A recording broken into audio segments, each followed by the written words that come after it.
Leon Panetta lifted the ban that was stopping women from being in combat positions in the military, and as you can imagine, conservatives have not been happy about that. And now we have a senator talking about what he plans to do to potentially stop it. So this is Senator James Inhofe, and he's got some great quotes in regard to that.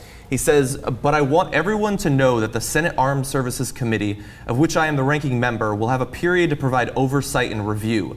During that time, if necessary, we will be able to introduce legislation to stop any changes we believe to be detrimental to our fighting forces and their capabilities. I suspect there will be cases where legislation becomes necessary." So this is before any review of how they're actually going to implement Leon Panetta's proposed changes, and he's already implying that, don't worry, conservatives, I'm going to do whatever I can to stop women from firing guns, I suppose.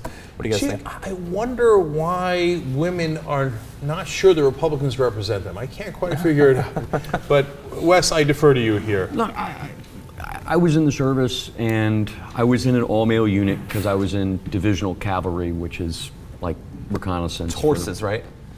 It used to be horses. I mean, now it's, you know, tanks, Humvees, helicopters and stuff. We didn't have females. It's like cav units are half ground, half air. And we didn't have any female pilots, even though we're in an aviation division that did, because they weren't allowed, because it's a frontline unit. Yeah. When I was a cadet, we trained with females, like you do something called advance camp right before your senior year. And I don't know, we probably had 6 or 7 females in our platoon. They were great, but physically, there wasn't a single one of them that could complete a forced march. There wasn't a single one of them that could keep up, even among the weakest guys there. And you think, okay, these are the women who, you know, the Department of Defense is paying for their education, and they sought it out to become an Army officer. So these are people who are really motivated.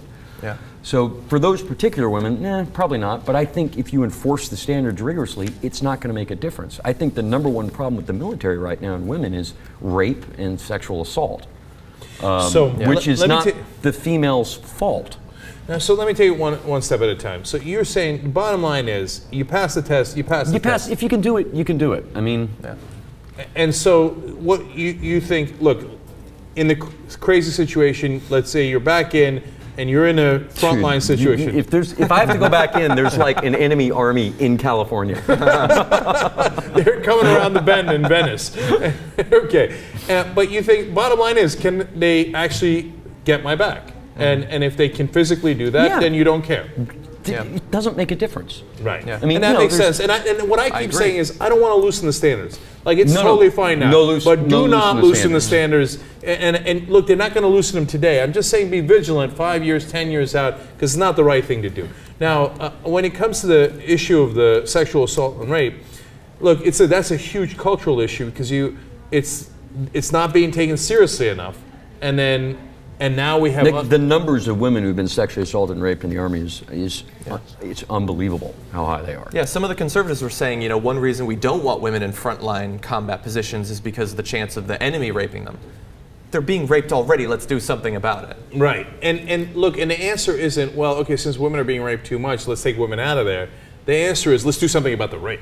Yeah. Right? But it's the same argument mentality that, I mean, I'm sure people say it's just a standard patriarchal argument, because it's the same argument that radical Muslims have against women walking around with their hair exposed or anything else is, we're men, we can't control ourselves. And that's BS. Of course you can. And to that point, women are in the Israeli army, and they seem to be doing just fine.